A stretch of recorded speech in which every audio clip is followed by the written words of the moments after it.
የሰላም ትርጉም በሃይማኖት ተቋማት የሚሰጠው የተለየ ነው። በማህበረሰቡ ደግሞ ሳይንሱ የሚሰጠው ይለያያልና ባጭር አገላለጽ ግን ሰላም በተፈጥሮና ማህበረሰቡ በጋራ የሚኖርበት የሰላማዊ መስተጋብር ተደርጎ ሊወሰድ ይችላል ማለት ነው። ብሔር ሲባል እኔ አይምሮ ውስጥ የሚፈጥረውና አሁን ደግሞ አዲስ ትውልድ ላይ የሚፈጥረው ይለያያል። እኛ ብሔራዊ መዝሙር እያልን ያደግነው ሀገር እያልን ያለነው። ስለዚህ እኔ ቅድምም ህገ መንግስቱን ስነካ የኢትዮጵያ ብሔር ብሔረሰቦች ነው የሚለው።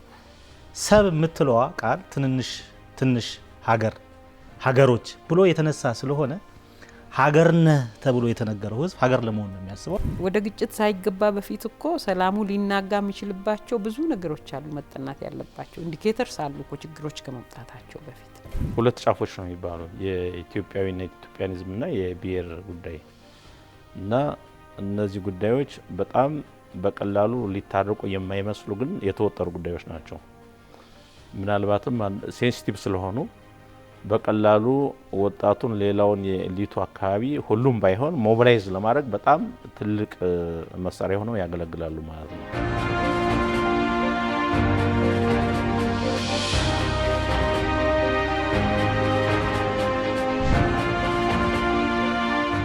ጤና ይስጥልን ተመልካቾች፣ የኤንቢሲ ኢትዮጵያ ቴሌቪዥን ከሰላም ሚኒስቴር ጋር በመተባበር የሚያዘጋጅላችሁ ጋር ሀገር የተሰኘው ፕሮግራማችን ተጀምሯል። አብራችሁን ቆዩ።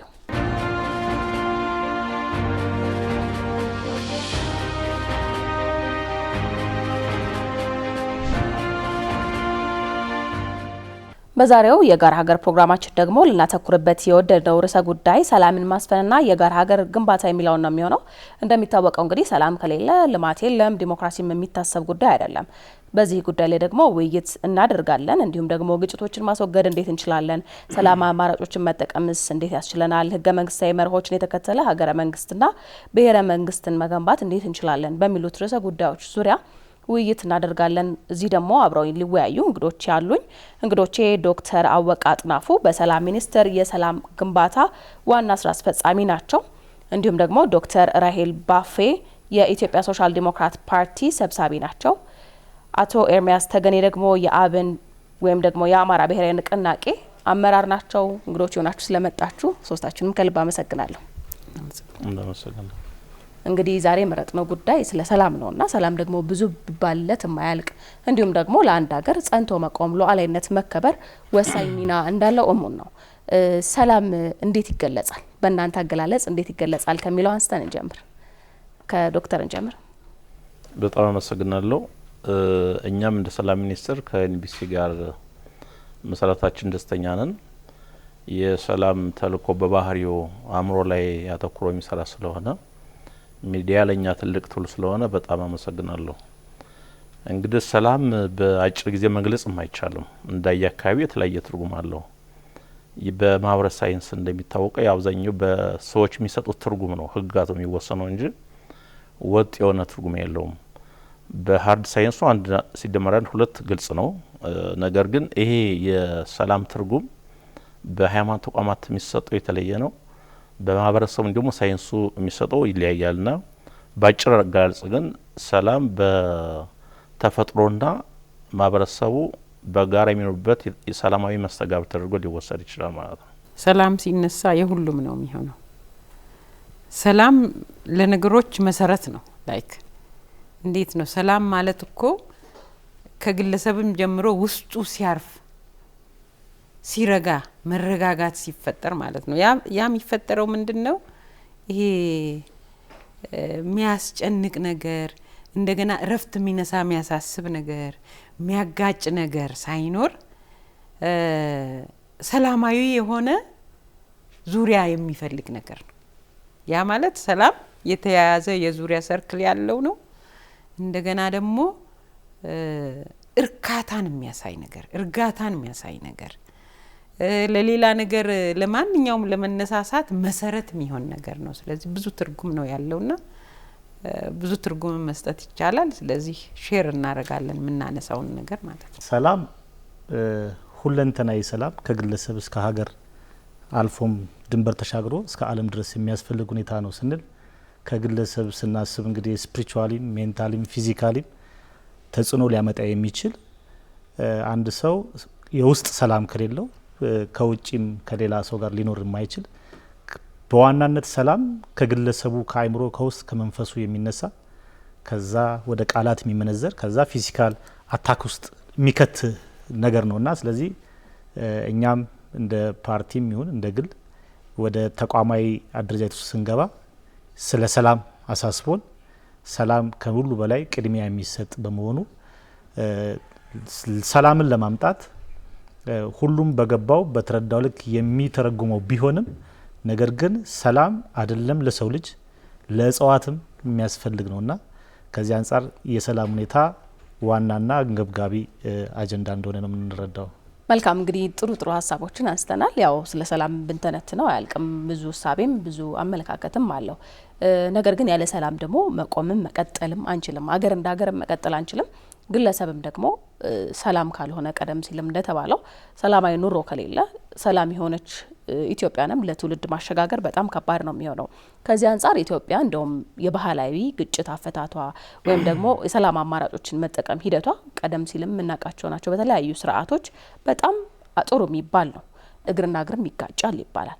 ያ ማለት በአንድም በሌላም አጋጣሚዎች በኢኮኖሚ ሊሆን ይችላል ፖለቲካ ለመግባባቶች የሰላም ጦቶችን ይፈጥራሉ። እነዚህ አይነት ሁኔታዎች ሲፈጠሩ ግን እንዴት ነው መፍታት ያለብን? በተለይም ደግሞ ባህላዊ የግጭት አፈታት ዘዴዎቻችንን ከዘመናዊ ወይም ደግሞ ከህጉ ጋር አጣጥመን በመሄድ ሰላማዊት ኢትዮጵያን እንዴት እንገንባ የሚለው ላይ ደግሞ ሀሳባችሁን ልቀበል። ይሄ ጥሩ ሀሳብ ነው። ላይክ ሰላም ማለት እኮ ቶታሊ ጤንነት ማለት ነው። አለዛ ሰላም የለም ማለት ታሟል ማለት ነው። አንድ ሰው የሆነ ህመም የሚሰማበት ቦታ አለ ማለት ነው። ግለሰብም ይሁን አገርም ይሁን ማህበረሰብ ውስጥም አንድ ችግር ተፈጥሯል ማለት ነው። ጀነራሊ ሲታይ ኢትዮጵያ እንደ ሀገር ብዙ ብሔር ብሔረሰቦች ያሉባት ሀገር ናት እና ብዙ የግጭት አፈታት ስርዓትም ያላት ናት። በባህሉ ራሱ ብዙ ምሳሌዎች እስካሁን የመጡ አሉ። አማራውም ክልል ኦሮሚያም ክልል ኢቭን ከገዳ ስርዓትም ጋር ተያይዞ ጠንካራ መሰረት ያለው ነበረ። ትግራይም ጋር ደቡብም ጋር እስካሁን እንደ ጎልቶ የመጣ ብዙ የአሁኑ ጄኔሬሽንም የደረሰበት የጎፋ ስርዓት ራሱ የጋሞ የችግር መፍቻ መንገድ የግጭት መፍቻ መንገድ የመተው መንገድ ብዙ ምንማርባቸው ነገሮች ነበሩ። ግን እኛ እንደ ሀገር አሁን ያጋጠመን ነገር ምንድነው? ስልጣኔ ነው የሚመስለን ያንን ባህል መተው እያሳደግን እየሄድን አይደለም። አሁን የባህላዊ የሰላምና የግጭት አፈታት መንገድ እያደገ እንዲሄድ እየሰራን አይደለም። እያጠፋ ነው ላይክ ኋላ ቀርነት እንደሆነ በመንግስት ደረጃም ራሱ ሊደገፍ የሚገባ ነው። ቀድመው የሚጠኑ ነገሮችም እዛ አካባቢ ሊኖሩ ይገባል። ወደ ግጭት ሳይገባ በፊት እኮ ሰላሙ ሊናጋ የሚችልባቸው ብዙ ነገሮች አሉ መጠናት ያለባቸው። ኢንዲኬተርስ አሉ እኮ ችግሮች ከመምጣታቸው በፊት። ስለዚህ ቀድሞ አጥንቶ ደርሶ በዛ መሰረት የመፍታቱ ነገር ከተፈጠረም በኋላ ደግሞ ነፍስ ከጠፋም በኋላ እኮ ያስታርቃሉ።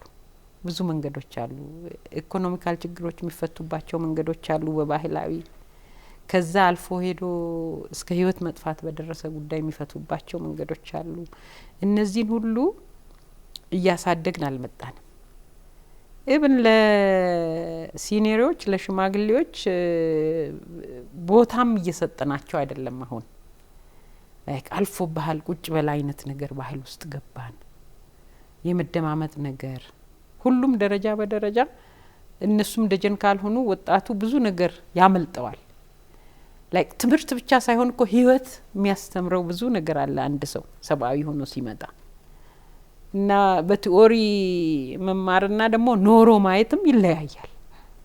አንደርስታንድ ለማድረግ እኮ በጣም ሩቅ ነው ያ የኖረው ሰውና የተማረው ሰው የሚያገኘው እና ያንን ሁሉ እንደ ሀገር የትምህርቱንም እንደገና ደግሞ የባህሉንም በተፈጥሮም ያገኘነውን ፓርት አዋህደን መሄድ ነበረብን። እንደ ሀገር መያዝ ያለብን ነገር ነውና በዚህ አግባብ ነው ያልተከደው እና በዚህም አግባብ ነው እየተበተን ሰላምን መፍጠርም ያልተቻለው። አንደኛ ነገር ላይክ በሰዓቱም አክት ማድረግ ያስፈልጋል። ሰላም ሳይናጋና ወደ ግጭት ደረጃ ሳያድግ በፊት መቆጣጠር ያስፈልጋል። ሌላው ደግሞ መደማመጥ ያስፈልጋል። አሁን ጆሮ የምንሰጠውም እኮ በተለያየ ደረጃ ላይ ሆነን ነው። ግን እኩል ልንሰጣቸው የሚገባና የሚያስገድደን ነገር አለ። አንድ ሰው በሰብአዊነቱ ያገኘው ሰብአዊ መብት ሰውን ሁሉ በኩል አይተን ትሪት የምናደርግበት የምናዳምጥበት እንደገና ደግሞ ሰይ አለው ብለን ቦታ የምንሰጥበት አግባብ ሁሉ መኖር አለበት። አሁን በእኛ ስርዓቱ ባለንበት ጊዜ አሁን አደግን ብለን ባልንበት ጊዜ የቀጨጭንበት ዋናው ምክንያት አንድም ጆሮ አለመስጠት፣ ሁለትም ደግሞ የነበረውን ነገር እንደ ትርፍ እንደ እውቀት እንደ ጠቃሚ ነገር ማለማየት እዚህ ጋር ደርሶናልና በዚህ እንደ ሀገር ተመልሰን ልንፈትሸውና ልናየው የሚገባ ነገር። በዋናነት እንግዲህ ግጭትም ሆነ የተለያዩ አለመስማማቶች ከመምጣታቸው በፊት መሆን ያለባቸው ብዬ ነው የማምነው። ይሄ ሀገር ረጅም ታሪክ ያለው ሀገር እንደመሆኑ ብዙ አይነት ሂደቶችን ያለፈ እንደመሆኑ ብዙ አይነት ችግሮችንም የሚፈታበት ሁሉም በሰሜንም በደቡብ በመሀልም ያለ ማህበረሰብ ሳይለያይ በጋራ የኖረ እንደመሆኑ የራሱ የሆነ እሴት አለው ብዬ አስባለሁ። ከዚህ አንጻር እንግዲህ በዋናነት ግጭቶች ሳይጀመሩ በፊት መሰራት የነበረባቸው በሃይማኖት ተቋማት የስነ ምግባሩ የግብረ ገቡ ሁኔታ ሲስተካከል ደግሞ ሽማግሌዎች፣ የአካባቢ ሰዎች፣ ማህበረሰቡ ደግሞ ልጅን ሁሉም የኔ ልጅ ነው ብሎ ሁሉም የሚያስተምርበት እንደገና ደግሞ ወደ ዘመናዊ ትምህርት ደግሞ ሲሄድ ደግሞ ሁሉንም የተሟላ ትምህርት ሲሆን ነውና በሶስቱ መንገድ የተሳለጠ ስነ ምግባር ካልታነጸ እንደውም እነዛ ተቋማት የግጭት መንስኤ የግጭት የሚመጡበት ትምህርት ምንጭ ከሆኑ ግጭቶች መምጣታቸው አይቀርም። እንዲሁም ደግሞ መንግስት ነው እዚህ አሁን ያለንበት ስለ ሰላም ተጨንቀን የምናወራበት ስርዓት የመጣው በመንግስት ተቋማት ህገ መንግስት ተቀርጾለት ብዙ የሚያለያዩ ሁኔታዎች ተቀርጸው ስለሆነ እነኚህ ጉዳዮች በመንግስትም አካባቢ ያሉ የህግ ማዕቀፎች ተስተካክለው በሃይማኖት ተቋማት የሚሰጡ ትምህርቶች ግብረ ገቦች በደንብ ተጠናክረው እንዲሁም ማህበረሰቡ ደግሞ ያገባኛል በሚል እሳቤ ምን አገባኝን አቁሞ በያገባኛል እሳቤ ከተሰራ እንዲሁም ደግሞ ዘመናዊ ትምህርት አካባቢ ላይም ደግሞ የቀለም አባት ተብሎ በባህል ይጠሩ የነበሩ ጉልበታቸው ተጠናክሮ እነሱም በትክክል መምራትና ማስተማር ከተቻለ ግጭቶች ቀድሞ ይቀረፋሉ የሚል እሳቤ አለኝ። ዘመናዊና ባህላዊ የምንለው በእኛ ህገ መንግስት እውቅና ተሰጥቶታል። የከስተመሪ ሎው የሚባሉት በህገ መንግስቱ ቦልድ ነው የተቀመጠው። በዚህ መሰረት የሰላም ሚኒስትር በሁሉም አካባቢ ያሉ የግጭት አፈታት ልምዶችን ለማወቅ ባደረገው የአዲስ አበባ ዩኒቨርሲቲ ጋር ባደረገው ጥናት ወደ 72 የሚሆኑ ድል የማህበራዊ ሀብቶች ተጠንተዋል። እነዚህ ምን እያደረጉ ነው በምንልበት ጊዜ በጣም አመርቂ አይደለም። ነገር ግን በየአካባቢው ግጭቶችን ለመፍታት ጥቅም ላይ እየዋሉ ነው። በበርካታ አካባቢዎች ግጭቶችን በመፍታት ሰላም እንዲመጣ የሚደረግ ጥረት በጣም የተሻለና በየአካባቢው ከሁሉም ኢትዮጵያ ክፍል ተወስዶ የተጠኑ ጥናቶችን የሚያሳዩት በጣም የተሻለ እምቅ አቅም አለን፣ ግን አልተጠቀምንበትም። የኛ ባህላዊ ሀብቶች በተለየ መንገድ ከሌላው አፍሪካ አገር በተለየ መንገድ ያልተመረዙ ናቸው። በቀኝ ግዛት ስር ሳልወደቁ ብዙ ጊዜ በቀኝ ግዛት የወደቁ ሀገሮች ባህላቸው ተመርዟል፣ ሃይማኖታቸው ተመርዟል፣ የማህበረሰቡ እሴት ተመርዟል። በቀኝ ገዢዎች ፖሊሲ ቅኝት ሄድ ስለነበር ማለት ነው። የኛ በተለየ መንገድ በዚያን ወቅት የነበረው ህዝብና መንግስት ባደረገው መስዋዕትነት የኢትዮጵያ ዳር ድንበር ነጻነቷ ስለተጠበቀ በተመሳሳይ መልኩ የኛ ባህሎች፣ ድል፣ እውቀቶች፣ ልምዶች አልተመረዙም ማለት ነው። ይህን ከተጠቀምንበት እንደ ግጭት አፈታት በጣም ትልቅ መሳሪያ ቱል መሆን ይችላል። ለምሳሌ ደቡብ አፍሪካ መውሰድ እንችላለን። የደቡብ አፍሪካ እንደምናውቀው አፓርታይድ ግዛት ነበረ። ነገር ግን ማንዴላ በመሩት ስርዓት ያን ስርዓት አስወግደው ይቅር ባይነትን አንግሰው ነገር ግን ደግሞ ሰላም እንዲወርድ ያ ችግር እንዳይደገም በከፈሉ መስዋዕትነት ውበቱ ፊሎሶፊ የሚባል ይህ ፍልስፍና አገር በቀል ፍልስፍና ነው እንደ ኢትዮጵያ ማለት ነው። ይህ ሀገር በቀል ፍልስፍና ክብር የሰጠው ለልጆች ነው። ለሰው ልጆች ክብር ሰጠ፣ ለሰላም ሰጠ።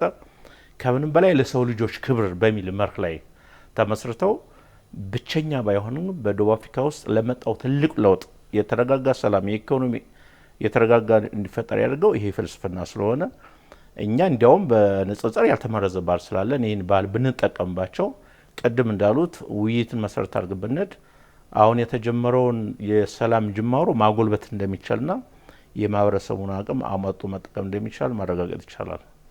መልካም። ምናልባት ስለ ፌዴራል ስርዓቱ ወይም ደግሞ ስለ ህገ መንግስቱም ቀደም ብለው ሲጠቅሱልኝ ነበርና የተለያዩ አይነት ክፍተቶች እንዳሉበት ይነሳል።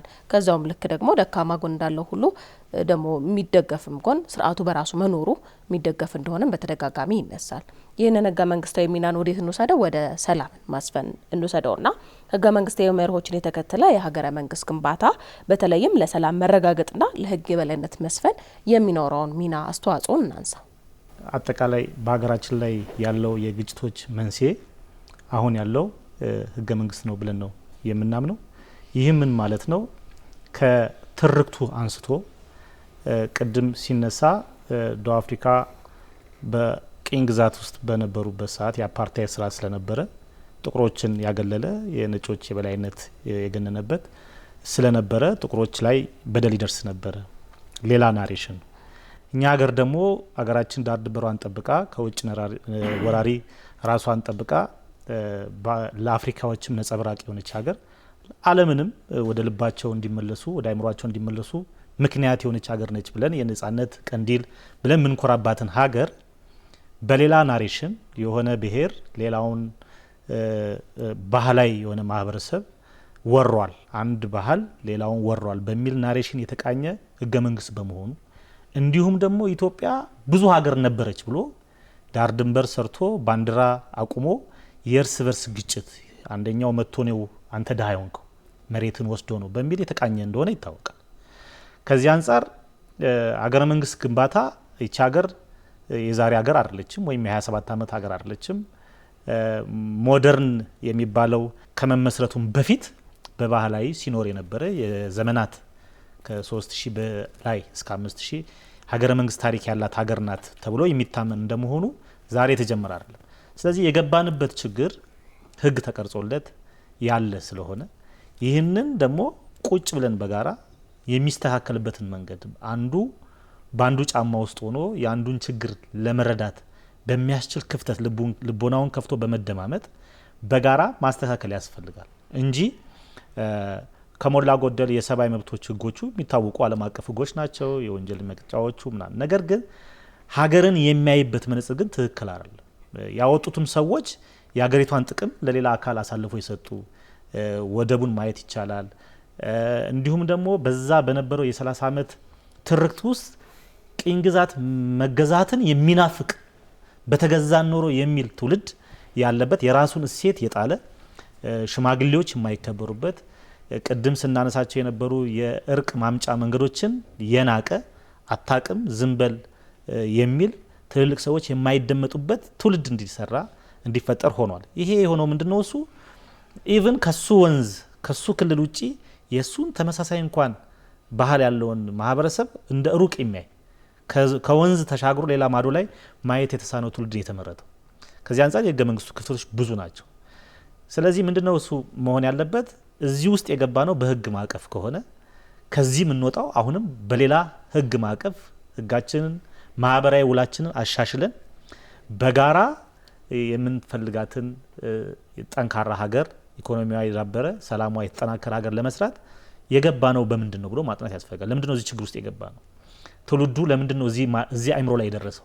እዚህ አስተሳሰብ ላይ የደረሰው በምንድን ነው የሚለውን ስናስብ እንግዲህ ህገ መንግስት ተቀርጾለት ባጀት ተመድቦ ለመለያየት ሆን ተብሎ የተሰራ ነው አይደለም። በህግ ብቻ እኮ አይደለም። መንገዶቻችን የመንገድ አሰራራችን ስናይ እዚህኛው ማዶ ያለ እዛኛው ማዶ እንዳይገናኝ ሆን ተብሎ በሚመስል መንገድ የተሰሩ ከህገ መንግስቱ የሚቀዱ የመለያየት ፖሊሲ በእያንዳንዱ ተቋም ሲተገበር የነበረ ነው። ከዚህ አንጻር የሚያስፈልገው ምንድነው? ይህን ለማስተካከል ያንኑ የገባንበትን መስመር ማስተካከል ነው። በህግ ማዕቀፍ ከሆነ የተለያየ ነው። ህጉን አሻሽሎ ወደ አንድነት መምጣት የሚያስችል ነው። አገር መንግስታችንም የሚጸናው ከዛ አንጻር ነው። አለበለዚያ ግን እየተጨነቀን ያለበት የሰላም ሁኔታ እንደደፈረሰ ይቀጥላል ማለት ነው። ምናልባት እንግዲህ በመንግስትም የተጀመሩ ስራዎችም አሉ እንደ ሀገርም ተስፋ የሚሰጡ በተለይ ሀገራዊ ምክክር ኮሚሽንን ማንሳት እንችላለን። ተስፋ ሰጪ የሚሆን ይመስለኛል። ምክንያቱም የተለያዩ ያላችሁን አጀንዳዎች ወይም ደግሞ ያለንን የማንግባባበትን አጀንዳ አምጥተን በውይይት እንፍታ የሚል አለና እሱን ያው አንስተን ለማለፍ ያክል ነው። ዶክተር በዚህ ሀሳብ ላይ በተለይም ህገ መንግስቱን ለሰላማዊ ግንባታ ከመጠቀም አኳያ እንዴት ማድረግ አለብን? የህገ መንግስቱ በሞደርን ሴናሪዮ ወቅት የተዘጋጀ ነው። አብዛኛው የህገ መንግስቱ ድንጋጌዎችና ህግጋት ሳይንሳዊ ናቸው። በትንሹ እንኳ ብንወስድ ስለ ሰብአዊ ዴሞክራሲያዊ መብቶች የሚያወራው የህገ መንግስቱ 1/3 ነው።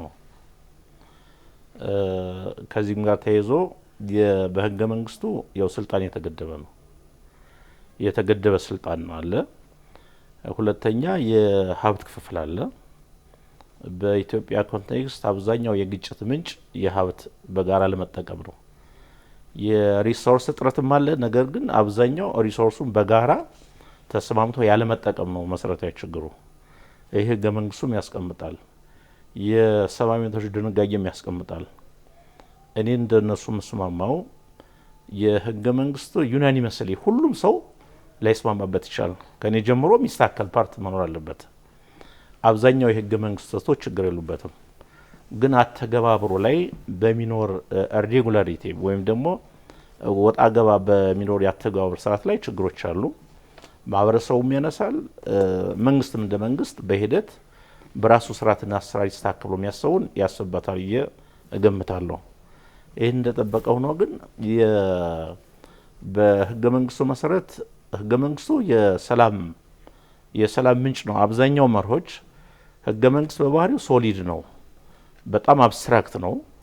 ነገር ግን አብዛኛው የወጡ ህጎች፣ አዋጆች ከህገ መንግስቱ ሲወሰዱ ሰላምን ለማረጋገጥ የሚያስችል መንገዶች ስለተቀመጡ ስለሆነ ይህን በአግባቡ ከተገበር ነው በስልጣን ክፍፍል የሚሆን በሪሶርስ እንዲሁም ደግሞ በሰብአዊ መብቶች አጠባበቅ ዙሪያ ያለ ያተገባበር ፈተና እንደተጠበቀ ሆኖ ከሰራንበት ማህበረሰቡን ካነቃነቅበት የህገ መንግስቱ አንዱ የሰላም ማስከበሪያ ቱል ይሆናል አስባለሁ። ህገ መንግስቱ መርሆች አሉትና ለሰላም ቤዝ የሚሆኑ መርሆች አሉት። ዲሞክራሲን በተመለከተ፣ ሰብአዊ መብትን በተመለከተ በአግባቡ የተዘረዘሩ ነገሮች መሬት ላይ ስራ ላይ ቢውሉ ኖሮ ለሰላም ግንባታ መሰረት መጣል በቻልን ነበር። እሱ አለመሆኑ ነው አሁን እዚህ ጋር የደረስ ነው። ወረቀት ላይ ያለን ነገር፣ ወረቀት ላይ ያለ ፖሊሲ፣ የህግ ድንጋጌ በሀገራችን መሬት ላይ መውረድ አልቻለም። በዚህ ረዥም 30 አመት ያህል ማለት ነው። አሁን ከብልጽግና ወደዚህም ባይሆን እና ይሄ ነገር ቅድም ወንድሜ እንዳለው የግለሰቦች ተልእኮ ሊኖር ይችላል። ሀገሪቱን ለመከፋፈል የሄድንበት ልክ በለውጡ ደግሞ በዚህ 30 አመት ከአንድነት ይልቅ ልዩነቶችን መስበክ ላይ አተኩረን እንሰራ ስለነበረ ተከፋፍለናል። ሪሶርስ ዲስትሪቢዩሽን ራሱ እኩል አለመሆኑ ተጎድቻለሁ የሚል ክፍል እንዲፈጠር አርጓል።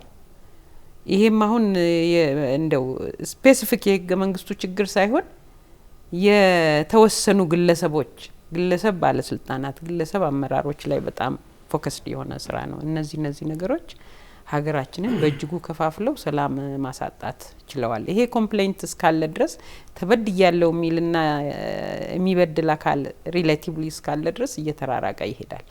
ነገር ግን እንደ ሀገርና እንደ አንድ ሀገር ህዝብ ይሄን ነገር መርምሮ ሁሉ ነገሩ አይደለም ስፖይልድ የሆነው። አሁን እንደ ብሔራዊ ምክክር አይነት ነገርም ስናስብ እኮ የሽምግልናውን ወይም የመነጋገሩን ነገር በዘመናዊ መልኩ ነው እያመጣን ያለነውና ያንንም አተገባበሩ ፖለቲሳይዝድ ባይሆን ላይክ ሁሉ ነገራችን ፖለቲሳይዝድ መሆኑ ነው እንጂ ህገ መንግስቱ ላይ እንዳለ ብንተገብረው ኖሮ ችግር ውስጥ አንገባም። ህገ መንግስቱ ላይ ሃይማኖትና ፖለቲካ ለየብቻ ነው አይደል? መንግስትና ሃይማኖት ተቋም ለየብቻ ነው። መሬት ላይ ያለው ግን ፖለቲሳይዝድ ነው። ለምሳሌ ህወሓት ከገባበት ጊዜ ጀምሮ ከጫካ የገቡ ወታደሮች ቀዳሾች ነው ቤተክርስቲያን ውስጥ እንዲገቡ ነው የተደረገው። ሙስሊምስ ጋር ቢኬድ፣ ፕሮቴስታንትስ ጋር ቢኬድ እንደዚህ አይነት ነገር ነው ያየ ነው። ደግሞ በአብዛኛው በሚገርም ሁኔታ እኮ ባይዘው ይሄ መከፋፈል ሲጀመር ህወሓት ወደ ኢትዮጵያ ሳይገባም በፊት በሃይማኖት ተቋማት ነው ቀድሞ የተጀመረው። ይሄ አባቶች በጣም ሪግሬት አድርገው ሰላም ላይ መስራት ያለባቸው ናቸው። የሃይማኖት ተቋማት ይሄንን ችግር ሊቀበሉ ሊያምኑ ይገባል። ነው መጀመሪያ ችግሩ መኖሩን እውነታውን ማመኑ እኮ ከ50% በላይ ይወስዳልና በዛ አግባብ ያስፈልጋል ብዬ አስባለሁ። እንደ ህገ መንግስታችን ብቻ ሳይሆን አተገባበራችን ትልቁን ድርሻ ይዛል። ስለዚህ ህዝባችንም በተለይም የህዝብ ውክልና ተሰጥቷቸው ኃላፊነት ይዘው በመንግስት ደረጃ የሚመሩ አካላት ሁሉ በትክክል ሊያስቡት ይገባል። የትኛው ነው የግሌ ኢንተረስት፣ የትኛው ነው የሀገሬ ኢንተረስት፣ የትኛው ነው የተሰጠኝ ሪስፖንሲቢሊቲ አካውንታብል መሆን ያለብኝ። በእኔ የስልጣን ዘመን ውስጥ ሰርቼ የሚሄደው ነገር ለጄኔሬሽን ምንድን ነው ትቶም ያልፈው? ማናችንም ከዛ እናመልጥም። አንድ ነገር ዛሬ ተክለን እንሄዳለን፣ ልጆቻችን ነገ ይከፍላሉ በሱ ነገርና እዚህ ላይ አስቦ የመሄድ ኃላፊነትና ተጠያቂነትን በትክክል እንደው ማስፈን ከቻል ከዚህ ነፃ እንወጣለንና በዚህ አግባብ ነው ማየው። እኔ እያነሳን ያለ ነው ስለ ሰላም ነውና ፌዴራል ስርዓቱ ላይ ከሚነሱ ጉዳዮች አንዱ የብሔር ማንነትና ኢትዮጵያዊ ማንነት የሚለው ነው። የአንድ ግለሰብ የፈለገውን ሊመርጥ ይችላል። ነገር ግን ይሄ ሀገራዊ ማንነት የምንለውና የብሔር ማንነትን ሳይጋጩ ወይም ደግሞ አንድ ላይ አስተሳስሮ ሁሉም ዜጋ በኩል የሚኖርባት ኢትዮጵያን ለመፍጠር ኢትዮጵያን ከመመስረት ረገድ የሚኖሩ ፈተናዎች ምንድናቸው? ለነዛስ ፈተናዎች ብለን ለምናነሳቸው ደግሞ መፍትሄው ምንድነው የሚለውን እናንሳ። አሁን ባለው በኢትዮጵያ ኮንቴክስት በጣም ትልቁ ፈተናዎች እነዚህ ናቸው። ሁለት ጫፎች ነው የሚባለው የኢትዮጵያዊነት ኢትዮጵያኒዝምና የብሔር ጉዳይ እና እነዚህ ጉዳዮች በጣም በቀላሉ ሊታረቁ የማይመስሉ ግን የተወጠሩ ጉዳዮች ናቸው። ምናልባትም ሴንሲቲቭ ስለሆኑ በቀላሉ ወጣቱን ሌላውን የኤሊቱ አካባቢ ሁሉም ባይሆን ሞቢላይዝ ለማድረግ በጣም ትልቅ መሳሪያ ሆነው ያገለግላሉ ማለት ነው። እና እንደኔ ዞሮ ይህን በቀላሉ ማምጣት አይቻልም። ከፍተኛ ትግል ይጠይቃል። በተለይ ኤሊቱ አካባቢ ማዋየት ይጠይቃል። የወጣቱን አካባቢ ማዋየት ይጠይቃል እና በሴንተር የሆነ ማዕከላዊ ኢትዮጵያዊነት ያስፈልጋል። ምንም ጥያቄ የለውም። የብሔር ጉዳይ ደግሞ የመብት ጉዳይ ነው። ነገር ግን ሁለቱ ጫፎች በአላስፈላጊ ሞቢላይዜሽን ወጣቱ የተረዳበትና ማህበረሰቡ የተረዳበት የተሳተ ስለሆነ ቅድም እነሱ እንዳሉት በተለይ ባለፈው አመታት በንቃት የሚሆን ሳይታወቅ የተሄደበት በጣም አሳሳች መንገድ ነው። ስለዚህ አንደኛ ሰው አገሩን እያሰበ ብሔሩን እንዲያከብር በከፍተኛ ደረጃ ትምህርት መስጠት እያስባለሁ። ዋናው ማስተማር ነው። ይህን የብሔር ጉዳይ የኢትዮጵያቱ ጉዳይ በህግ ብቻ ምላሽ አያገኝም። ነገር ግን ማህበረሰቡን አስተሳሰብ መቀየር ያስፈልጋል። አሁን የሊቱ አካባቢ በአዲስ አበባ ዩኒቨርሲቲ ምሁራን የተጀመረው ከሰላም ሚኒስትር ጋር ሆኖ የሰሩ ስራ ከዚህ በፊት በኢትዮጵያ ውስጥ የታሪክ ትምህርት አቁሞ ነበረ በነበረው ችግር ማለት ነው። ያ የታሪክ ትምህርት ግን አገራዊ አንድነት ማጠናከሪያ አንዱ መንገድ ስለሆነ የታሪክ ምሁራን በራሳቸው ኢኒሺዬቲቭ ተሰባስበው የታሪክ ትምህርት እንዲሰጥ ከመስጠት በፊት ደግሞ ችግሮችን ታሪክን የምናይበት መነጽር መስተካከል አለበት በሚል ተግባብተው በአሁኑ ሰዓት የታሪክ ትምህርት እየተሰጠ እንዳለ መገንዘብ ይቻላል። ይህ ብቻውን በቂ አይደለም። ነገር ግን በተቋማትም በዩኒቨርሲቲውም እስከ ታችኛው መዋቅር ድረስ ይህን በማዋየትና ሳይሰለቹ ወደ ተሻለ አስተሳሰብ እንዲመጣ ማድረግ ይቻላል። ወጥ የሆነ አስተሳሰብ መቼም ሊሆን አይችልም። ነገር ግን አብዛኛው ማህበረሰብ በዚህ መንገድ በማስተማርና በመቅረጽ የተሻለ ግንዛቤ እንዲኖር ማድረግ ይቻላል ይመላሰባለኝ። በጣም ስራ የሚጠይቅ ነገር ነው። በመወለድ የምናገኘው ነው አይደል? በተፈጥሮ አንድ ሰው ማንነቱን የተወለደበትን ያደገበትን አካባቢ ብሔሩን ከዚህ ብሔር ነኝ ሊል ይችላል። ያ ግን ሀገራዊ ማንነቱን አይቀይርም፣ ኢትዮጵያዊነቱን አይቀይርም። አጠቃቀሙ ያፋልሳል። ይሄ ነገር ለምን እዚህ ጋር ተደረሰ ደግሞ ብለን ስናስብ እንደ ኢትዮጵያ የተተከሉ ነገሮች አሉ። እነዚህ ነገሮች እኮ አሁን ከመዋለ ህጻናት ጀምረው ነው የመጡት። በየብሔረሰቡ ቋንቋ አፍ መፍቻ ቋንቋ ይማሩ ሲባል ጥሩ ነው ሂደቱ ነው። ህጻናት ወደ ትምህርት ቤት ሲገቡ ሳይቸገሩ በቋንቋቸው መማር ይችላሉ። ግን የጋራ ነገር እንዳይኖራቸው ተደርጎ ነው የሚሰጠው። ትምህርት አስቸጋሪ ነበር። ለምሳሌ የሩዋንዳን እልቂት ብናይ ትምህርት ቤት ነው የተጀመረው። ይሄ ስራ መጀመሪያ እዚህ ጋር ከመድረሳቸው በፊት በትምህርት ቤትና በሃይማኖት ተቋማት ነው የተጀመረው። ከህጻናት ነው የተጀመረው። ያንን እያሳደጉ እየነገሩ ነው ገለው እስከሚቀብሩ እስከ መቃብር ቦታ ድረስ እያሰለጠኑ ነው የመጡት። እኛም ሀገር እንደሱ አይነት ትረንድ አለ። በብሔር መከፋፈልም በቋንቋ መከፋፈልም ቋንቋውንና ብሔሩን በማገናኘትም ብዙ እኔ በጣም ይገርመኛልና አንድ በጣም ማቀርበው የቢሮ ጓደኛ የነበረ አንድ ልጅ ናት ህጻን ያለችውና መዋለ ህጻናት ሄዳ አዲስ አበባ ውስጥ ተወልዳ ስላደገች ያ ቤተሰብ ግን ከክፍለ ሀገር ከሌላ ቦታ ስለሆነ ቋንቋቸው እንዳይረሳ ህጻኗ እንድትማርላቸው ነው እነሱ የፈለጉት።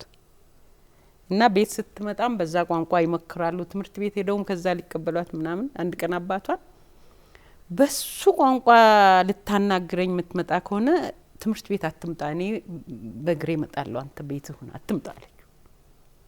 እና እሱ መጥቶ ሲያስጠራ አልወጣም ብላ ክፍል ውስጥ ቁጭ አለች። ምን አለችና በኋላ ላይ ብዙ ነገር ታርሞ እሱ ተሰምቶት ቢሮ መጥቶ ልጅ እኮ እንዲህ አለችኝ ብሎ ገርሞት አወራንና እኛም ገረመን ነው። ስለዚህ አሁን ልጆቹ ኮመን የሆነ ነገር እንዳይዙ ከቤተሰብ ነው እድገቱ የሚጀምረውና እንደዛ ሆኖ ወይን እሷ ይሄን መለየት በምትችልበት ጊዜ ማስተማር ብዙ ነገር ውስጥ መግባት ይችሉ ነበር እንደ ቤተሰቡ። ግን አሁን የውጭውና የውስጡ ስላስቸገራት ህጻኗ በዛ ልክ ሄደችና እሱ ለኔ ምን ሳቤ ሰጠኝ፣ ህጻናትም ቢሆኑ እነሱ ላይ መጫን አያስፈልግም፣ መረዳትና መምጣት አለባቸው። እኛ እንደ ሀገር ይሄ ነው የሆነብን። ስለዚህ ይሄን ሲስተም አሁን ለመቀየር ያለውን ነገር ለመቀየር እኛም ወደ መዋለ ህጻናት መውረድ አለብን። ከዛ ጀምሮ ይሄን ነገር እያስረዳን አብሮነትና ልዩነቱንም እያወቁ መምጣት አለባቸው። ይሄ ሊደረግ ይገባልና 2-3 ጊዜም እድል አግኝቼ ነበር የሩዋንዳን ተማሪዎችንም የማየት እንትን ማለትና ተመልሰው አሁን የፈውሱንም ሂደት ከመዋለ ህጻናት ነው የጀመሩት። ከዛ የተጀመረበት ጋር ሄደን ሶርሱ ጋር ካልተፈታ አይፈታም። አመት ሊወስድ ይችላል፣ አመታትን ፕሮሰሱ ግን ስቲል ወደዛ መውረድ ያስፈልጋል። እንደገና ደግሞ እሊቱም ወላጅም ይሄንን ነገር ሪኮንሲደር ማድረግ ያስፈልጋል። ይሄ ከየት ነው የተነሳው፣ እንዴት ነው መፍታት የምንችለው የሚለውን ነገር ሀገራዊ የሆነ ነገር ላይ እኮ አብረን ነው የምንቆዳው። አሁን ኢትዮጵያዊነት ወደ ከሀገር ውጪ በምንወጣበት ጊዜ ኢትዮጵያዊነታችንን ነው አይደለም እናወራው። ከየት ናችሁ? ከኢትዮጵያ ኢትዮጵያውያን ነን። ስለዚህ ይሄ ከውስጥ ልይት ቁርጥ ያለ ነገር የለንም እኮ በሆነ በሂደቱ ለመለያየት የሞከርነው ነገር አለና እዚህ ላይ ሊሰራ ይገባል። ማንፈታው ነገር አይኖርም፣ ግን መጀመር አለበት። ስቲል ቶሎ የሚፈታ ሳይሆን በሂደት የሚፈታ። ስለዚህ ስለ ሰላም ጉዳይ አውርተን ስለ ብሔር ወይም ደግሞ ባህላዊ የሆነ ማንነት ከእሳቤ ቋንቋ እንግዲህ መግባቢያ እንደመሆኑ ብሔር ሲባል እኔ አይምሮ ውስጥ የሚፈጥረውና አሁን ደግሞ አዲስ ትውልድ ላይ የሚፈጥረው ይለያያል። እኛ ብሔራዊ መዝሙር እያልን ያደግነው ሀገር እያልን ያለነው። ስለዚህ እኔ ቅድምም ህገ መንግስቱን ስነካ የኢትዮጵያ ብሔር ብሔረሰቦች ነው የሚለው። ሰብ የምትለዋ ቃል ትንሽ ሀገሮች ብሎ የተነሳ ስለሆነ ሀገር ነህ ተብሎ የተነገረው ህዝብ ሀገር ለመሆን ነው የሚያስበው። አሁንም በእኛ ሀገር እንደምናየው ሀገር ለመሆን የሚፈልጉ ፓርቲዎች፣ ሀገር ለመሆን የሚፈልጉ እሳቤዎች እያየን ያለ ነው። ሀገርን የሚበታትን ከመሆኑ አንጻር ስለዚህ ከቃላት ጀምሮ ከምንናገረው ንግግራችን ጀምሮ መስተካከል ያለበት ትክክለኛ ዲክሽነሪዎች ላይ መግባት ያለበት ወደ ትምህርት መግባት አለብን ብዬ አስባለሁ። ነገር ግን ይሄ ትርክት እንግዲህ 30 ዓመት 35 ዓመት አንዳንዶቹም ከዛ በፊት ያለፉ ስለሆነ አስተምረሹም የማይለወጥ የእድገት ደረጃውንም የጨረሰ ትውልድ ያለበትም እንደመሆኑ ሁሉንም ቀጣይ ትውልድንም ያለውንም ትውልድን በሚያስተናግድ መልኩ ነው የገባንበትን የሰላም ችግር ወጥተን ወደ ሰላም እንገባው። ላደገው የህግ ማቀፍ ያስፈልጋል። በህግ የሚገራ በህግ ይገራል፣ በትምህርት የሚስተካከል ደግሞ በትምህርት ይስተካከልና በሁለት መንገድ ማሳለጥ አለብን ብዬ አስባለሁ። ለምሳሌ አንዳንድ ሀገሮች በብሔር መደራጀት በህጋቸው አቁመው ሀሳብ ላይ የአገር ፍትሃዊ የሆነ የሀብት ክፍፍል ላይ የአገር ስርዓት ላይ ብቻ መደራጀት የሚያስችል የፖለቲካ ስርዓት ገንብተው የቆሙ አሉ። በዛም ይሄንን ከዘር ሁኔታ ይወጡ አሉ። ከዛ ደግሞ ትውልድ ላይ ስንሰራ ደግሞ እንግዲህ እኛ ሀገር ላይ አሁን በፉክክር ሀገር እየፈረሰ ነው ያለው። የኔ ቋንቋ እዛ ይምጣ የኔ ቋንቋ እዛ ይቅር እየተባለ ነው። ግን ሁሉም የራሱን ቋንቋ ማሳደግ አለበት፣ ማደግ አለበት፣ በራሱ ቋንቋ መዳኘት አለበት፣ በራሱ ቋንቋ በአፍ መፍቻው መማር አለበት። ነገር ግን ብሔራዊ የሚያደርግ የሚያስተሳስር ደግሞ የራሳችን አብላጫው ሰው ሊናገረው የሚችል ወይም ደግሞ የሚታይ ነገር ከቅናትና ከፉክክር በዘለለ ብሔራዊ ቋንቋ ያስፈልጋል ብዬ አምናለሁ። ምክንያቱም አንድ ሰው የሆነች ዞን ላይ ተወልዶ እዛው አድጎ እዛው ይሞታል ማለት አለ። በስራ አጋጣሚ በህይወት አጋጣሚ ወደ ሌላ አካባቢ ይሄዳል። እዛ አካባቢ እንግዳ መሆን የለበትም። በራሱ ሀገር በሞተላት ሀገር ያ ሰው እኮ ወይ ወንድሙ ወይ አባቱ ሞቶበታል እና ስለዚህ አንድ ሰው ከአካባቢው ሲወጣ ባይተዋር የማይሆንበትን ሀገር የጋራ ሀገር ለመመስረት ብሔራዊ ቋንቋ ያስፈልገናል፣ ሀገራዊ ቋንቋ ያስፈልገናል። የስራ ቋንቋ ደግሞ ሰዎች እንዳይቸገሩ፣ ፍትህ እንዳይጓደል፣ አንድ ቋንቋ ባለመቻላቸው እንዳይበደሉ በኩል የሚያስኬድ ፌዴራል ሌቭል ላይ ደግሞ ሌሎች ቋንቋዎች ማምጣት ያስፈልጋልና ጉዳዩን በጥልቀት መመልከት እንዴት እዚህ ውስጥ ገባ ነው የሚለው መታየት አለበት። እዚህ ውስጥ የገባ ነው ከትምህርት ቤት ወጥቶ ህግ ነው መጀመሪያ የሰሩት። በህግ ማዕቀፍ ከዛ ህግ የሚያፈነግጠውን ደግሞ ጥቃት በማድረስ ከዛ ትውልድ ላይ ተሰርቶ ነው። ስለዚህ አድጎ 30 ዓመት እና ከዛ በላይ የሆነውን አስተምረሹ ሊለወጥ አይችልም። የራሱ ዓለም አለው። እንደዚህ አይነቱን በህግ ማዕቀፍ በማስተካከል ትውልድ ላይ ደግሞ በማስተማር መስራት ያስፈልጋል። ስናስተምር እንግዲህ ቅድም ለመናገር እንደሞከርኩት በሶስት መንገድ የተቃኘ ቢሆን ጥሩ ነው። በሃይማኖታዊ ስፒሪቹዋል መንፈሳዊ ትምህርትም በዛ መንገድ ሀገር በሚገነባ የሰዎችን ግብረገብ በሚያንጽ መንገድ መሆን አለበት። በትምህርት ደረጃም ደግሞ ለትውልዱ የሚጠቅም የራሱን ራዕይ የሚያሳድግበት መሆን አለበት። ከዛ ማህበረሰቡም ደግሞ አያገባኝም ከሚል ሳቢ መውጣት አለበት። ይሄ ሀገር የኤሊት ብቻ አይደለም። ይሄ ሀገር የሁሉም ነው። የህፃናትም፣ የሴትም፣ የአካል ጉዳተኛም፣ የትልቅ የአዛውንቶችም እንዲሁም ደግሞ የፖለቲከኞችም ነውና ሀገርን ለአንድ ወገን ብቻ አሳልፎ መስጠት የጎዳን ይመስለናል። ኤሊት ብቻ አይደለም ሀገር መረከብ ያለበት የሁላችንም ነው። ገፈት ቀማሽ ሁላችንም ስለሆነ ስለዚህ እኔ ቅድምም ለማንሳት ደግሞ የተሞከሩ የሀገር መንግስት ግንባታ ሂደቶች የሰላም መፍቻ ሂደቶች ጥሩ ናቸው። ነገር ግን እነሱም ድጋሜ የማናገኘው እድል ስለሆነ አሁን ለምሳሌ ሀገራዊ ምክክርን ድጋሜ አናገኘውም፣ በየጊዜው አናረግም። በታሪክ አንዴ የሚገኝ እድል ነው። እኛ እንደ እድል ሆነን ቀጣይ ሀገራችንን በማይነቃነቅ መሰረት ለማነጽ እድለኞች ነን። ይህንን ግን አሁንም እንዳናበላሸው ምክክሩ አለ። ከዛ ደግሞ ፍትህ አለ። ፍትህ ከሌለ አሁን እኮ ደቡብ አፍሪካ እኮ የምናነሳት ሀገር እኮ በኢኮኖሚ እኮ አሁንም ጥቁር እኮ የበታች እኮ ነው። ጥቁር እኮ የማይጋበት እኮ አካባቢ እኮ አለ። ሶ ናሽናል ዲያሎጉ ሰላምን አመጣ፣ የስልጣን አመጣ እንጂ ኢኮኖሚ ደግሞ አላመጣም። የሀብት ክፍሉ አሁንም ገና ነው። ስለዚህ እኛ ሀገር ግን ለየት ያልን ሀገር ስለሆነ በቅኝ ግዛት ባለመገዛችን የተነሳ ብዙ ደግሞ እኛን ሀገር ለማተራመስ የሚፈልጉ ጠላት ታሪካዊ ጠላቶች ዙሪያችን የከበቡ ከመሆኑ አንጻር በጥንቃቄ መያዝ አለበት ብዬ አስባለሁ። ከዚህ አንጻር ሁሉንም ለምሳሌ ሀገራዊ ምክክሩ ጥሩ ሌቭል ላይ ነው ያለው። አሁን ተሳታፊ ልየታን ጨርሶ ወደ አጀንዳ ልየታ ገብቷል። ቀጣይ ከተቀሩት አካባቢዎች በዘለለ እነሱም ከተቃለሉ በኋላ ወደ ውይይት ነው የምንገባው። ይህ ብቻ አይደለም፣ ፍትህ ደግሞ ያስፈልጋል። የሽግግር ፍትህም ያስፈልጋል። ያው በመንግስት ደረጃ ተቋሙ ተዋቅሯል፣ ነገር ግን ወደ ስራ አልገባም። ይህ ብቻ አይደለም፣ በእርቅ ደግሞ መጨረስ አለብን። ሀገራዊ ምክክር አደረግን፣ ተነጋገርን፣ ችግራችንን ተወያየን። ከዛ የሽግግር ፍትህ አመጣን፣ የህግ ማዕቀፍ አመጣን። እኔን የበደለኝ ሰው የእስር ቤት ከሆነ ያለው የስርዓቱ ውጤት ስለሆነ ችግሩን እስካመነልኝ ድረስ በእርቅ ፈተን መደምደም አለብንና እነኚህ ሂደቶች ስቴፑን ጠብቆ በጥንቃቄ መያዝ አለባቸው። የመንግስት ብቻም አይደለም፣ የፖለቲካ ፓርቲዎች ብቻ አይደለም፣ የሁሉም ከህፃን እስከ ትልቅ አዛውንት ድረስ የሚመለከተው ክፍል ስለሆነ ሁላችንም በደንብ በመከታተል ተጠንቅቀንለት በስስት በማየት ሀገራችንን ከገባንበት ሁኔታ ማሻገር አለብን ብዬ አስባለሁ። መልካም እንግዲህ በጣም አመሰግናለሁ። በርካታ ጉዳዮች ነው እየተነሱ ያሉት። ይህ ፕሮግራም ጋራ ሀገር የተሰኘው ፕሮግራማችን የኤንቢሲ ኢትዮጵያ ቴሌቪዥን ከሰላም ሚኒስቴር ጋር በመተባበር ነው የሚያዘጋጀው። ሰላም ሚኒስቴር ደግሞ እነዚህን ፕሮግራሞች ወይም ደግሞ በፕሮግራሙ የሚነሱ ሀሳቦችን ለተለያዩ ጥናቶች ለህግ ማዕቀፎች ጭምር እስከሚሆኑ ደረጃ ድረስ የሚደርሱ ናቸውና አብራችሁኝ ስላላችሁ ደግሞ ከልብ አመሰግናለሁ። ወደ ቀጣዩ እንለፍና አብዛኛውን ጊዜ ግጭቶች የሚከሰቱት በተለያዩ ምክንያቶች ነው። ኢኮኖሚ ልናነሳ እንችላለን፣ ፖለቲካዊ ያለመግባባቶች ሊሆኑ ይችላሉ። እንዲሁም ደግሞ የሚነሱ ሀሳቦች አሉ ለግጭቶቻችን። አሁን ላለንበት ችግር በየአካባቢውም ለሚነሱ የተለያዩ ችግሮች ብዙ ምክንያቶችን ሊዘረዘር ይችላል፣ ማህበራዊ ቅሬታዎችንም ጨምሮ ማለት ነው። እነዚህን መሰረታዊ ግጭት መንስኤዎች ቀድሞ በመለየት ምላሽ በመስጠት ረገድ ምን መሰራት ይጠበቅበታል የሚለውን ደግሞ እናንሳ። ግጭቶቹ የተለያየ ምክንያት ሊኖራቸው ይችላል። ግን እኛ እንደ ሀገር ግጭቶቹን ቀድመን ለማየት እየሞከርን አይደለም። ቅድምም አንስቻለሁ፣ ግጭቶች ከመፈጠራቸው በፊት ኢንዲኬተርስ አሉ። እነሱ ላይ መስራት ያስፈልጋል። በመንግስት ደረጃ እኮ ከቀበሌ ጀምሮ እስከ ፌደራሉ ድረስ የአስተዳደር ቼይን አለ። ግን በትክክል ሰላምን በተመለከተ የሚሰራ እንዲሁ የሚወራለት ሳይሆን የሚሰራ ቼይን አለ ወይ እስከ ታች እስከ ቀበሌ ድረስ? እሱን ማሰብ ያስፈልጋል። የሰላም ሚኒስትር አሁን ፌደራል ላይ ያለውን አይነት አቅም ያለውን አይነት ሰላም ላይ ወርዶ የመስራት ነገር አለው ወይ? በክልል ደረጃ ቢሮዎች ሊኖሩ ይችላሉ፣ ተወካዮች ሊኖሩ ይችላሉ። ነገር ግን ግጭቶች የሚፈጠሩት ታች ግራስሩት ላይ ነው።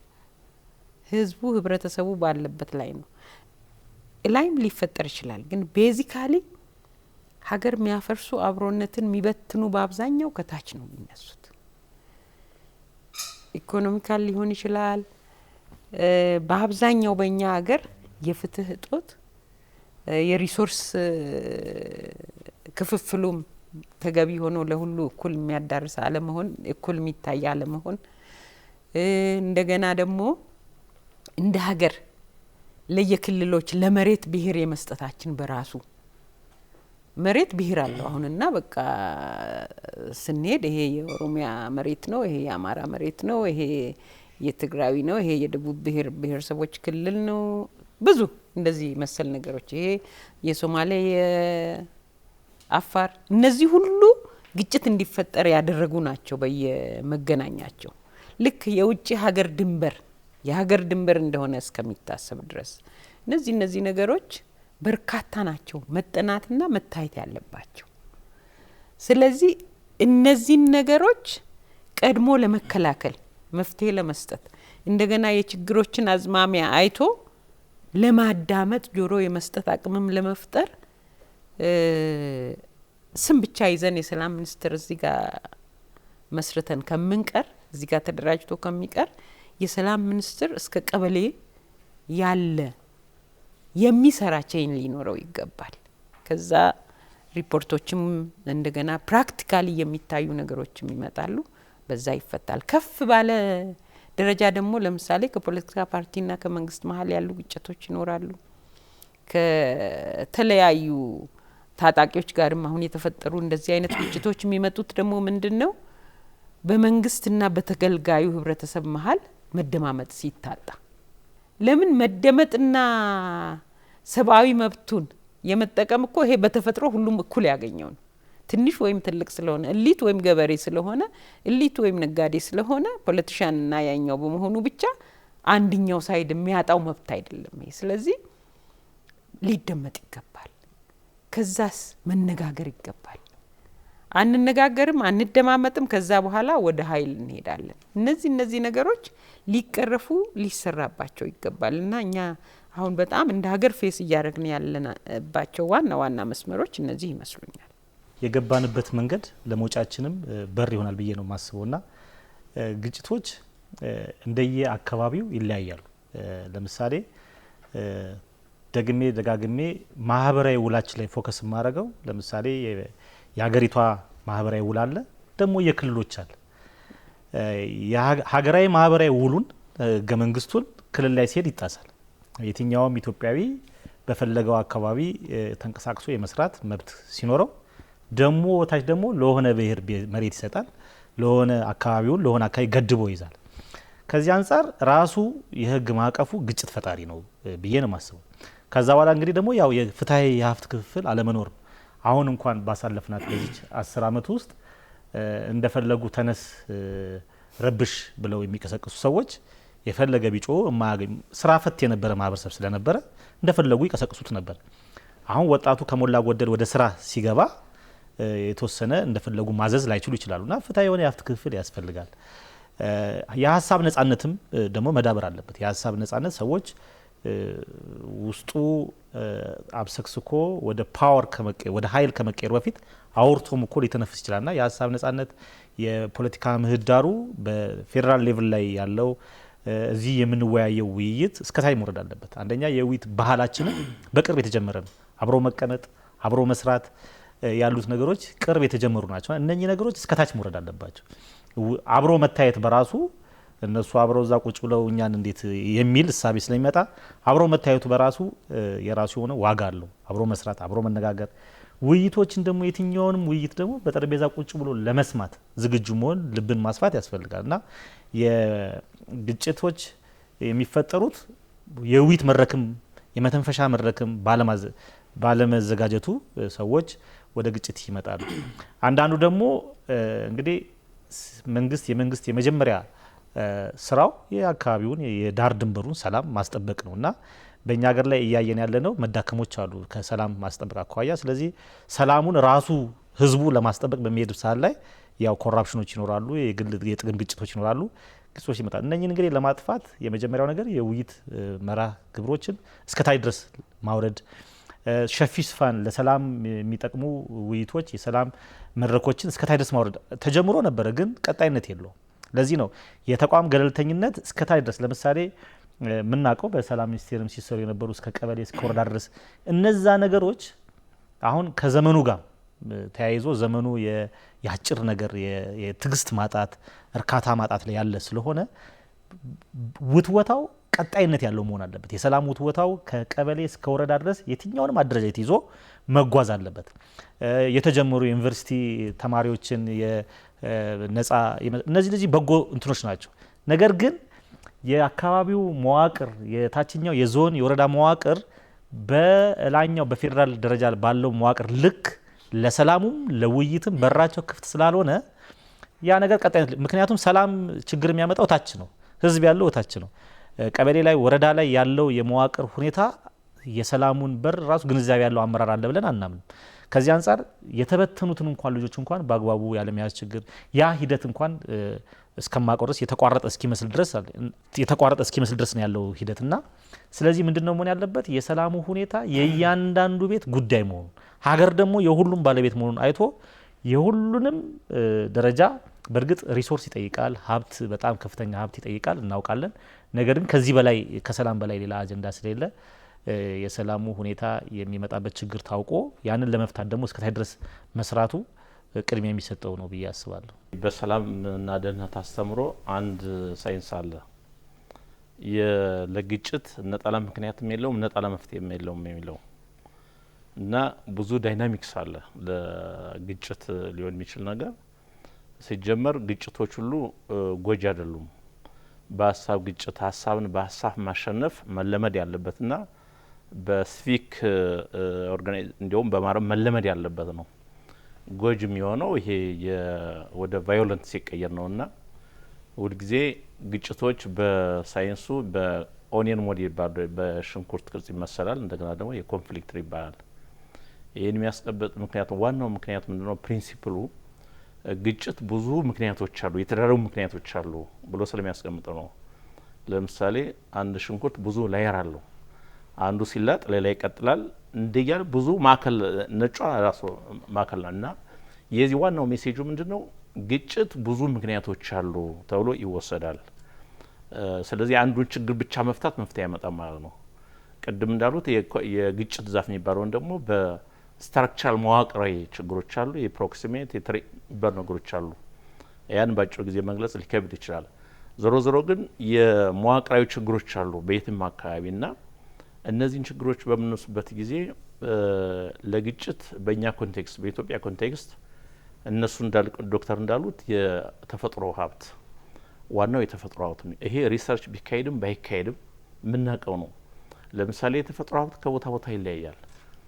አሁን አርብቶ አደሩ አካባቢ ብንወስድ የአርብቶ አደሩ በተለየ ባህሪው ምክንያት ቆላማ አካባቢ ኖር ነው ከሞላ ጎደል በዚህ አካባቢ የተሻለ ሳርና ውሃ ለከብቶቹ ከሌለ ያርሶ አደሩ መኖር ጥያቄ ውስጥ ይገባል ማለት ነው። በሌላ አነጋገር ቀደም ህገ መንግስቱ ያልነው የማንነትና የተፈጥሮ ሀብቶች አይለያዩም፣ ተነጣጥሎ አይታዩም ማለት ነው። ይህን አርብቶ አደር ወስደሽ ስለ አርብቶ አደሩ ማንነት ይሄ ቢያንስ በትንሹ ለከብቶቹ የሚመች ሁኔታ ከሌለ ውሃ በቂ ውሃ ሳር ከሌለ ስለ አርብቶ አደሩ ስለ ማንነት ብትሰብኪው ምኑም አይደለም ለአርብቶ አደሩ ማለት ነው። ስለዚህ በኢትዮጵያ ኮንቴክስት የተፈጥሮ ሀብት እጅግ በጣም ከማንነት ጋር የተያያዘ ነው። ይሄ አንዱ ምክንያት ነው። ሌላው ደግሞ ቅድም እንደተባለው በተለይ በወጣቱ አካባቢ የተፈጠረው ጅምርጡ ቢሆንም አመርቂ አይደለም። የግንዛቤ ችግሮች አሉ። ሚዲያው ስፖይል ያደርጋል። ሁሉም ሚዲያ አጥፊ አይደለም። ነገር ደግሞ በንቃት ለዚህ ፐርፐዝ የተቋቋሙ እንትኖች ይኖራሉ ማለት ነው። ሁሉን በመደምደም አይቻልም እና በአጠቃላይ በዚህ በግጭቶችን ሶሉሽን ለማምጣት ቅድም እንደተባለው አመች ሁኔታ የመልካም አሰራር ማስፋት ያስፈልጋል። ከቦታ ቦታ የመልካም አሰራር ጉዳዮች ይለያያሉ። አንዳንዱ ማህበረሰቡን በደም ያገለግላል፣ አንዳንዱ ደግሞ በዚያ ልክ ያገለግላል። ሁሉም አመራር በአንድ ቅርጫት አይወቀስም። ነገር ግን ደግሞ የመልካም አሰራር የሚያበብሱ አካል ውስን አካላት አሉ ከላይ እስከታች። እነዚህ አካላት በተሰጣቸው ኃላፊነት በተሰጣቸው የህግ ማዕቀፍ ማህበረሰቡን ማገልገል ይጠበቃል። እኛ በጥናት እንዳረጋገጥ ነው አንዳንድ ቦታ ወደ ቅሬታ የሚገባ ወጣቱ የመልካም አሰራር ችግር ስላለበት ነው። የሚናገረው የለም ማለት ምላሽ የሚሰጠው የለም። አንድ ቦታ ስሙን መጥቀስ አልፈልግም። በአንድ ወረዳ ላይ በውድድር ይካሄዳል። ውድድር ያሸነፈው በጣም ጂነስ ተማሪ ነበረ። ከአንድ እስከ 3 የወጡትን ይሰርዝና ከንቲባው የራሱን ዘመን ያስገባል። ቦታው መጥቀስ ብዙ አይጠቅምም ብዬ ነው። እነዚህ ወጣቶች ጥያቄ ያቀረቡ እኔ ስራ አልፈልግልም ነው ያላቸው። እኔ ነኝ ያለሁ በህጉ በመስፈርቱ አልፈናል፣ ግልጽ አይደለም ይህም ጥያቄ ሲያቀርቡ አይ እኔ ስራ አልፈጥርልህም ነው ያለው። ወጣቶች ያለፈውን በጭንቅላቱ በአእምሮ በተሰጠው መስፈርት ያለፈውን ከለከሉት። የራሱ ዘመን ያስገባ ማለት ነው። ይህ ወጣት ኦኬ እንዲያ ከሆነማ ስራ ፍለጋ ሄደዋልና ወጣቱን አደረሰው ወደ ጫካ ገባ። በመጨረሻ ላይ የአገር ሽማግሌዎች ሲያወያዩ ዋናው ስስብልቱ ሲጠና የወጣቶቹ ጥያቄ በዚህ በተፈጠረው ችግር ነው ወደ ጫካ የገቡ። መጨረሻ ላይ ይቅርታ ብለው ነው የተመለሱ። ይሄ የፈጠሩ አካልም ይቅርታ ጠይቀዋል። ይህን ላብነት የምናነሳው በተለያየ አካባቢ የሚፈጠሩ መልካም የሚሰሩ አመራር እንዳለ ሁሉ ከላይ እስከታች በንቃት ደግሞ የሰውን ሆድ ብሶት የሚያስፈሱ አካላት አሉ። እነዚህ ላመኑበትና ለተሳለፉበት ዓላማ ማህበረሰቡን ማገልገል አለባቸው። በተለይም ደግሞ አንዳንዴ ያለው ስህተት የሆነ አንደርስታንዲንግ ወጣቱን እንዳጥፊ መውሰድ አለ። ይህ ስህተት ነው። ወጣቱ አጥፊ አይደለም። ከወጣቱ ውስጥ ችግር የሚፈጥር ሊኖር ይችላል። ያንን ማስተማር ነው። አብዛኛው ወጣት ካመቻቸንለት በየአካባቢው እንዲቀጠር የስራ ዕድል እንዲፈጠር ደስ ብሎት እንዲሆን ከተፈለገ ወጣቱን ማስተማር ያስፈልጋል። ቅድም እንደተባለው የሰላም ሚኒስቴር መንግስት በሚሰጠው በጀት በየአመቱ በጣም በርካታ ወጣቶች ወደ እንትን ይሰማራሉ። በበጎ ፈቃድ ማለት ነው።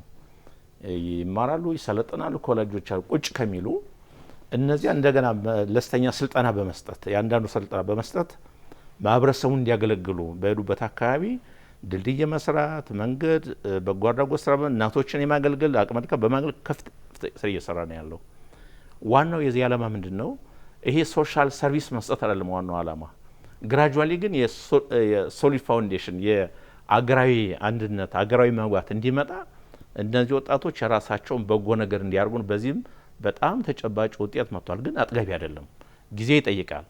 በዚህ እስካሁን ባለው የሰላም ሚኒስቴር ከተመሰረተ እስካሁን ድረስ ወደ 175 ሺህ ወጣቶች ሰልጥነው ማህበረሰቡን አገልግለው የተሻለ ውጤት አመጥተዋል። አንዳንዶቹ የሚንቀሳቀሱት ካደጉበት አካባቢ ወደ ሌላ ስለሆነ ቋንቋ ይማራሉ፣ ባህል ይማራሉ፣ የማህበረሰቡን መስተጋብር ይማራሉ። በዚህ ምክንያት አግብተው የቀሩ ተረድ መሰረቱ ብዙ ጽሁፍ ጽፈው ለአንባቢ ያበቋሉ። እነዚህ ነገሮች በደንብ ማዳበር ይጠይቃል ብዬ አስባለሁ። ሌላው ግጭት፣ ቅድም እንዳልሽው ግጭትን የምናውቅበት ብዙ መንገዶች አሉ። አሁን እኛ በሰላም ሚኒስቴር የዲጂታል ፒስ የሚባል የግጭት ይተነተናል። ግጭቶች ከክልሎች ጋር በመሆን በሚሰራው ስራዎች የተሟላ ባይሆንም የተጀመረ ስራ አለ። በሁሉም ክልሎች ቴክኖሎጂ ተሟልቶ የአርሊ ዋርኒንግ ፕሮግራም በሰላም ሚኒስቴርም አለ። ብዙ ቴክኖሎጂ ተሟልቶ ስራዎች ተጀምሯል። ግጭት ሲመጣ ዝም ብሎ አይያዝም። መነሻው ምንድነው የታካይ ምንድነው ይተነተናል ከተተነ በኋላ ደግሞ ምላሽ ሰጭ ለሚባሉት አካላት ይሰጣል ማለት ነው በዚህ በተተነተው መረጃ ሳይንቲፊካሊ በተያዘው ተጨባጭ መረጃ አክሽን ለሚወስዱ አካል ይሰጣል ለመከላከያ ለፌደራል ፖሊስ ይሰጣል ይሄም አጥጋሚ ነው ከተባለ አይደለም ነገር ግን ደግሞ ጅማሮች አሉ ይሄን የበለጠ ማዳበር ይጠይቃል ቀደም እንደተባልና አሁንም ነገም ሳይሰለቹ ማስተማር ለውጥ ማምጣት በተለይም ደግሞ ወጣቱ ላይ ማተኮር ለመንግስትም ለማህበረሰቡ ማተራፊ ነው ብዬ አስባለሁ